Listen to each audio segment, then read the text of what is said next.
ನಾ ಕೈ ಬಿಡೆನು, ಕೈ ಬಿಡೆನು. ಆ ಮಾತು ಹೇಳಿದನಲ್ಲ, ತಾ ಹೇಳಿದನಲ್ಲವೇ. ಕರ್ತನ ಪರಿಶುದ್ಧ ನಾಮಕ್ಕೆ ಸ್ತೋತ್ರವಾಗಲಿ. Wish you happy new year. ಹೊಸ ವರ್ಷದ ಶುಭಾಶಯಗಳನ್ನ ತಿಳಿಸುತ್ತಿದ್ದೇನೆ. ಏಸು ಕೈಬಿಡನು ದೈವಿಕ ಸಂದೇಶಕ್ಕೆ ನಿಮ್ಮೆಲ್ಲರನ್ನ ಸ್ವಾಗತಿಸುತ್ತೇನೆ. ಈ ದಿನ ಧ್ಯಾನಕ್ಕಾಗಿ ಆರಿಸಿಕೊಂಡಿರುವಂತ ಸತ್ಯವೇದ ಭಾಗ ಯೆಶಾಯ 43, 18 ಮತ್ತು 19 ವಚನ.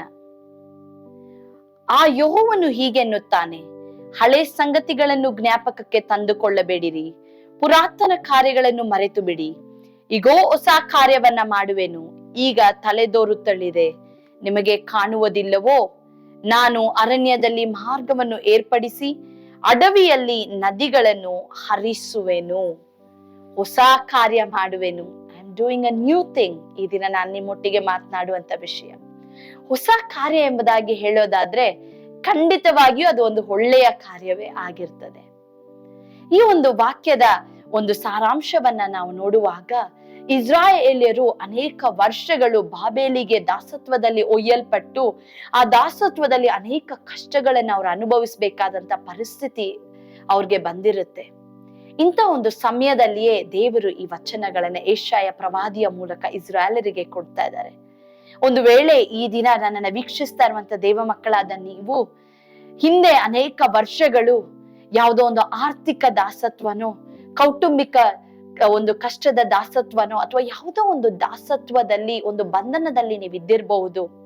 ಒಂದು ವೇಳೆ ನಿಮ್ಮ ಒಂದು ಯುದ್ಧಗಳನ್ನ ನೀವೇ ಯುದ್ಧ ಮಾಡುತ್ತಾ ಒಂದು ವೇಳೆ ಅವುಗಳನ್ನ ಹಾದು ಬರ್ತಾ ಇರುವಂತ ಒಂದು ಪರಿಸ್ಥಿತಿ ಹಿಂದಿನ ವರ್ಷಗಳಲ್ಲಿ ನಿಮ್ಗೆ ಇದ್ದಿರ್ಬಹುದು.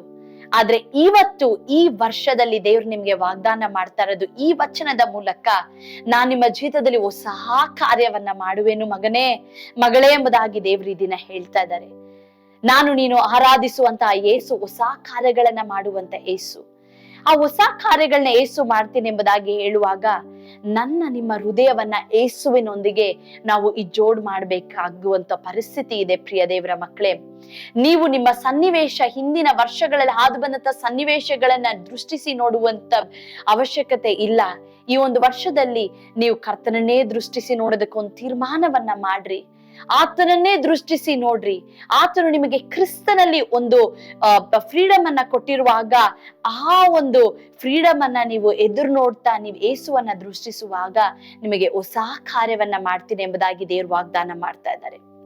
ಈ ಒಂದು ವಚನದಲ್ಲಿ 2 ಕಾರ್ಯಗಳನ್ನ ಬರೆದಿರೋದನ್ನ ನಾವು ಧ್ಯಾನ ಮಾಡ್ತೇವೆ. ಒಂದು, ಹಿಂದಿನ ಕಾರ್ಯಗಳನ್ನ ಮರೆತು ಬಿಡಿ ಎಂಬುದಾಗಿ ಈ ವಚನಗಳಲ್ಲಿ ನಾವು ನೋಡುವವರಾಗಿದ್ದೇವೆ. ಹಳೆಯ ಸಂಗತಿಗಳನ್ನ ಜ್ಞಾಪಕಕ್ಕೆ ತಂದುಕೊಳ್ಬೇಡ್ರಿ, ಪುರಾತನ ಕಾರ್ಯಗಳನ್ನ ಮರೆತು ಬಿಡಿ ಎಂಬುದಾಗಿ ದೇವ್ರು ಇದರಲ್ಲಿ ನಮ್ಗೆ ನೆನಪು ಮಾಡ್ತಾ ಇದ್ದಾರೆ. ಹಳೆಯ ಒಂದು ಕಾರ್ಯಗಳಲ್ಲಿ ದೇವ್ರು ನಮ್ಗೆ ನಡೆಸಿದಂತ ವಿಧಾನಗಳು ಜಯವನ್ನ ಕೊಟ್ಟಿದ್ದಾರೆ. ಆದ್ರೆ ಅದರಲ್ಲಿಯೇ ನಾವು ನೆಲೆಗೊಂಡಿರುವುದು ದೇವರ ಚಿತ್ತವಲ್ಲ, ಅದಕ್ಕೆ ಅವಶ್ಯನೂ ಇಲ್ಲ. ಹಳೆಯ ಕಾರ್ಯಗಳಿಂದ, ಹಳೆಯ ಸಂಗತಿಗಳಿಂದ ನಾವು ಕಲಿಬೇಕಾದಂತ ಪಾಠಗಳು ನಮ್ಮ ಜೀವಿತದಲ್ಲಿ ಇದೆ. ಆದ್ರೆ ಅದರಲ್ಲಿಯೇ ನಾವು ನೆಲೆಗೊಂಡಿರುವುದು ದೇವರ ಚಿತ್ತವಲ್ಲ. ನಾವು ಅದರಿಂದ ಕಲಿಬೇಕಾದಂತ ಪಾಠಗಳನ್ನ ಕಲಿತು ನಾವು ಮುಂದಕ್ಕೆ ಹೋಗೋದೇ ದೇವ್ರ ಚಿತ್ತವಾಗಿದೆ. ಇವತ್ತು ಅನೇಕ ಸಾರಿ ನಮ್ಮ ಜೀವಿತಗಳಲ್ಲಿ ಹಿಂದೆ ನಡೆದಂತ ಕಾರ್ಯಗಳನ್ನ ನಾವು ಹೊತ್ತುಕೊಂಡು, ಒಂದು ಬ್ಯಾಗೇಜ್ ಅನ್ನ ನಾವು ಹೊತ್ಕೊಂಡು, ನಾವು ಹಳೆಯ ಸೋಲುಗಳು, ಹಳೆಯ ಕಣ್ಣೀರು, ಹಳೆಯ ಒಂದು ಸಾಲ್ವ್ ಆಗದೆ ಇರುವಂತ ಕಷ್ಟಗಳನ್ನ ನಾವು ಹೊತ್ಕೊಂಡು ಜೀವಿಸೋದ್ರಿಂದಲೇ ಅನೇಕ ಸಾರಿ ನಮ್ಮ ಜೀವಿತಗಳಲ್ಲಿ ದೇವರು ನಮ್ಮ ಭವಿಷ್ಯಕ್ಕೆ ಹೊಸದನ್ನ ಮಾಡೋದಕ್ಕೆ ಇಟ್ಕೊಂಡಿರುವಂತ ಯೋಜನೆಗಳನ್ನ ನಾವು ಕಳೆದುಕೊಳ್ಳಿಕ್ಕೆ ಅವುಗಳು ಒಂದು ಒಂದು ಒಂದು ಒಂದು ಕಾರ್ಯವಾಗಿ ಅದು ನಿಂತು ಬಿಡುತ್ತೆ, ಒಂದು ತಡೆಯಾಗಿ ನಿಂತು ಬಿಡೋದನ್ನ ನಾವು ನೋಡ್ತೇವೆ. ಆದ್ರೆ ದೇವ್ರ ಚಿತ್ತ ಏನ್ ಗೊತ್ತಾ, ಅದನ್ನ ಮರೆತು ಬಿಟ್ಟು ನಾವು ಕಲಿಬೇಕಾದಂತ ಕಾರ್ಯಗಳನ್ನ ಕಲಿತು ನಾವು ಮುಂದಕ್ಕೆ ಹೋಗದೆ ದೇವರ ಚಿತ್ತವಾಗಿದೆ. ಒಂದು ವೇಳೆ ನಾವು ಅದ್ರಲ್ಲೇ ನಾವು ಇರೋದಾದ್ರೆ ನಾವು ದೇವ್ರು ನಮ್ಗೋಸ್ಕರ ಇಟ್ಟಿರುವಂತ ಯೋಜನೆಗಳನ್ನ ನಾವು ಅನುಭವಿಸ್ಲಿಕ್ಕೆ ತಡೆಯಾಗಿ ಇರುವಂತದ್ದೇ ಹಳೆಯ ಒಂದು ಕಾರ್ಯಗಳಾಗಿರುತ್ತೆ. ಅದರಿಂದ ಹಳೆಯದನ್ನ ನಾವು ಮರೆತು ಬಿಡಬೇಕು. ಹಳೆಯ ಸಂಗತಿಗಳನ್ನ ಮರೆತು ಬಿಟ್ಟು ಪಾಠಗಳನ್ನ ಕಲಿತು ನಾವು ಮುಂದಕ್ಕೆ ಹೋಗೋರಾಗಿರ್ಬೇಕು. ಎರಡನೇ ಕಾರ್ಯ ದೇವ್ರ ಈ ವಚನದಲ್ಲಿ ನಮ್ಗೆ ನೆನಪು ಮಾಡೋದೇನಂದ್ರೆ ಮುಂದಕ್ಕೆ ಹೋಗಬೇಕು ಎಂಬುದಾಗಿ, ಮುಂದಕ್ಕೆ ನೋಡ್ಬೇಕು ಎಂಬುದಾಗಿ. ಪ್ರಿಯ ದೇವರ ಮಕ್ಕಳೇ, ಈ ವಚನದಲ್ಲಿ ನಾವು ನೋಡುವಾಗ ಇಸ್ರಾಯೇಲ್ಗೆ ದೇವರು, ನಾನು ಅರಣ್ಯದಲ್ಲಿ ನಿಮಗೆ ಮಾರ್ಗಗಳನ್ನ ಸಿದ್ಧಪಡಿಸ್ತೇನೆ, ಅಡವಿಯಲ್ಲಿ ನಿಮಗೆ ನದಿಗಳನ್ನ ಹರಿಸ್ತೇನೆ ಎಂಬುದಾಗಿ ದೇವರು ವಾಗ್ದಾನ ಮಾಡಿದ್ದಾರೆ. ಇಸ್ರಾಯೇಲರಿಗೆ ಬರೀ ಪಾಪದಿಂದ, ದಾಸತ್ವದಿಂದ, ಮರಣಕರ ಕಾರ್ಯಗಳಿಂದ ಬಿಡುಗಡೆ ಮಾಡ್ತೀನಿ ಎಂಬುದಾಗಿ ಮಾತ್ರ ದೇವರು ವಾಗ್ದಾನ ಮಾಡಿಲ್ಲ. ಅವುಗಳಿಂದ ಬಿಡುಗಡೆ ಮಾಡಿ ನಿಮಗೋಸ್ಕರ ಇನ್ನು ಉತ್ತಮವಾದ ಕಾರ್ಯಗಳನ್ನ ಮಾಡ್ತೇನೆ ಎಂಬುದಾಗಿ ದೇವರು ಇಲ್ಲಿ ವಚನದಲ್ಲಿ, ಮುಂದಿನ ಒಂದು ವಚನಗಳಲ್ಲಿ ಹೇಳೋದನ್ನ ನೀವು ಕಾಣ್ತೀರಾ. ಪ್ರಿಯ ದೇವರ ಮಕ್ಕಳೇ, ನಿಮ್ಮ ಬಾಯಲ್ಲಿ ಒಂದು ಸ್ತೋತ್ರವನ್ನ ನಾನು ಪ್ರಚುರ ಪಡಿಸ್ತೇನೆ ಎಂಬುದಾಗಿ ದೇವರು ವಾಗ್ದಾನ ಮಾಡ್ತಾ ಇದ್ದಾರೆ ಇಸ್ರಾಯೇಲರಿಗೆ. ಅದೇ ರೀತಿ ಈ ದಿನ ವೀಕ್ಷಿಸ್ತಾ ಇರುವಂತ ಒಂದೊಂದು ದೇವರ ಮಕ್ಕಳಿಗೆ ದೇವ್ರ ವಾಗ್ದಾನ ಮಾಡ್ತಾ ಇರೋದು, ಇನ್ನು ಉತ್ತಮವಾದಂತ ಹೊಸ ಕಾರ್ಯವನ್ನ ಮಾಡ್ಲಿಕ್ಕೆ ನಾನು ಆಸೆ ಪಡ್ತಾ ಇದ್ದೇನೆ ಮಗನೇ ಮಗಳೇ ಎಂಬುದಾಗಿ ದೇವ್ರು ಈ ದಿನ ನಿಮ್ಗೆ ಹೇಳ್ತಾ ಇದ್ದಾರೆ. ಹಾಗಾದ್ರೆ ನೀವೇನ್ ಮಾಡ್ಬೇಕು? ಮುಂದಕ್ಕೆ ನೋಡುವಂತವ್ರಾಗಿರ್ಬೇಕು, ಮುಂದಕ್ಕೆ ನಡ್ಕೊಂಡು ಹೋಗುವಂತವ್ರಾಗಿರ್ಬೇಕು. ಈ ಮೊದಲನೆಯ ದಿನದಿಂದ ಈ ವರ್ಷದ ಕೊನೆಯವರೆಗೂ ದೇವ್ರು ನನ್ಗೋಸ್ಕರ ಏನೋ ಒಂದು ಹೊಸ ಕಾರ್ಯ ಮಾಡ್ತಾರೆ ಎಂಬುದಾಗಿ ಪ್ರತಿ ದಿನವೂ ನೀವೊಂದು ನಿಶ್ಚಯದೊಂದಿಗೆ ನಡೆಯುವಾಗ ಖಂಡಿತವಾಗಿಯೂ ದೇವ್ರು ನಿಮ್ಗೊಂದು ಹೊಸದನ್ನ ಮಾಡ್ತಾರೆ. ಈ ಒಂದು 2024ನೇ ವರ್ಷದಲ್ಲಿ ಒಂದು ಹೊಸ ಆರಂಭವನ್ನ ದೇವ್ರು ನಿಮ್ಗೆ ಇಟ್ಟಿದ್ದಾರೆ. ಹಾಗಾದ್ರೆ ನೀವ್ ಮಾಡ್ಬೇಕಾಗಿರೋದು ಒಂದೇ ಒಂದು ತೀರ್ಮಾನ.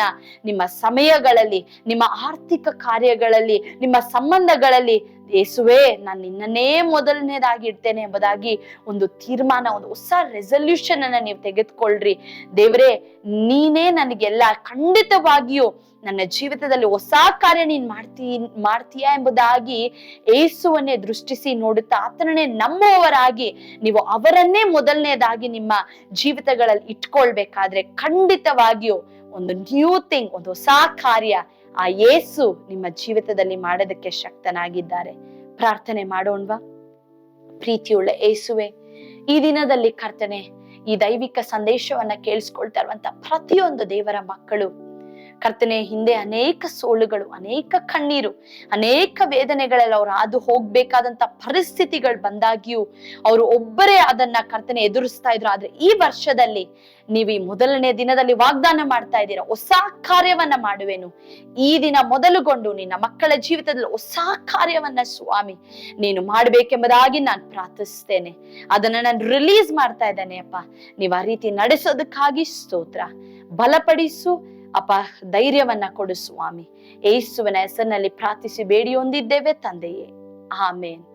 ನೆನಪಿಟ್ಕೊಳ್ರಿ, ಯೇಸು ನಿಮ್ಮನ್ನ ಕೈ ಬಿಡನು.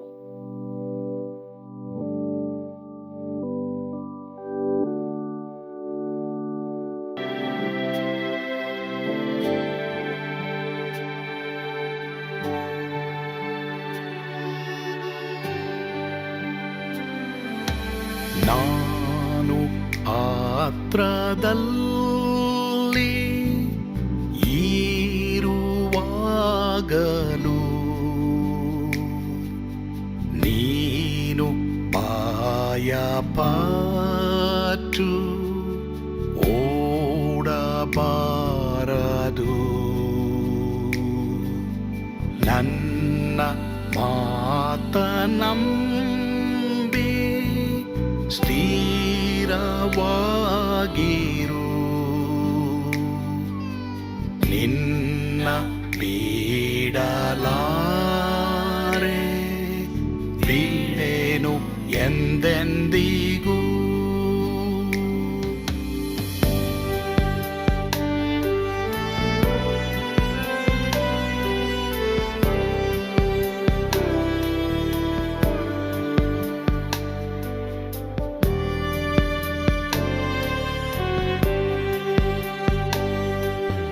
ನಾ ಕೈ ಬಿಡೆನು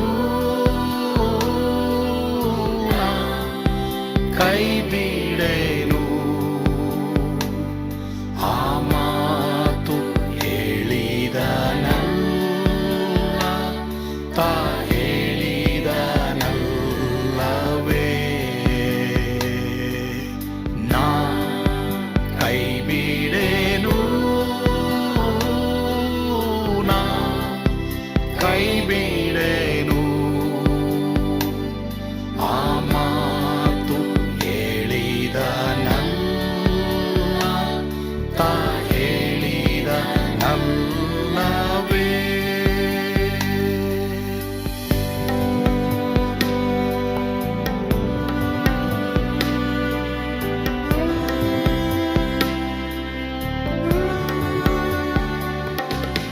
ಸುತ್ತಲೂ ಹೂಗಳು ಬಾಡಿ ಹೋದರು, ಮೇಲೆ ಸ್ವರ್ಗದೋಳು ಬಾದಲಾಗದು.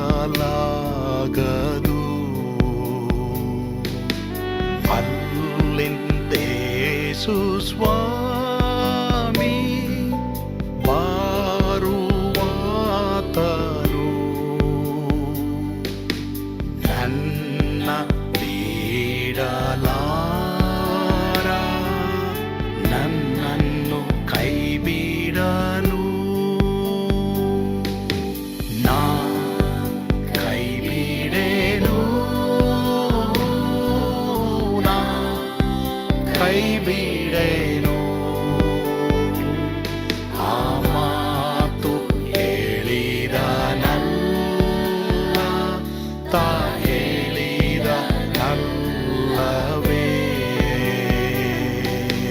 ನಾ ಕೈ ಬಿಡೆನು, ನಾ ಕೈ ಬಿಡೆನು. ಆ ಮಾತು ಹೇಳಿದನಲ್ಲ, ತಾ ಹೇಳಿದನಲ್ಲವೇ.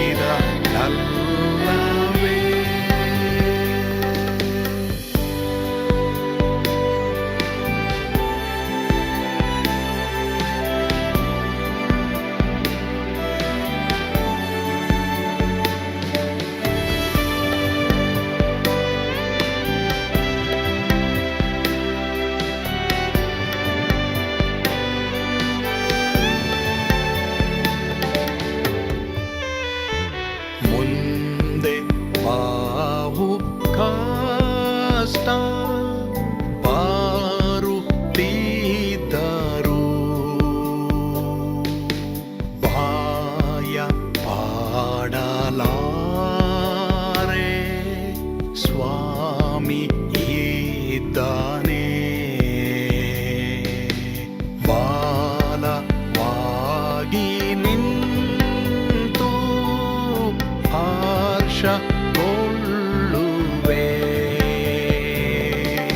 ಸ್ವಾಮಿ ಬಿಡಲಾರ, ಸ್ವಾಮಿ ನನ್ನ ಕೈ ಬಿಡನು. ನಾ ಕೈ ಬಿಡೆನು,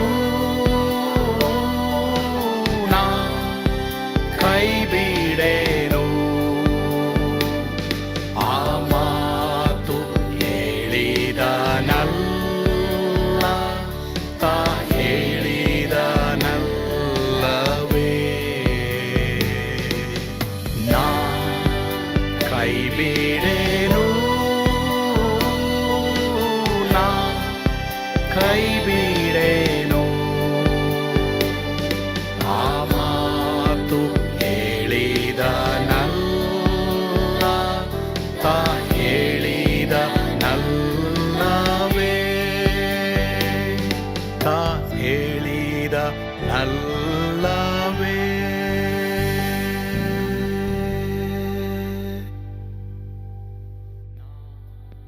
ಕೈ ಬಿಡೆನು,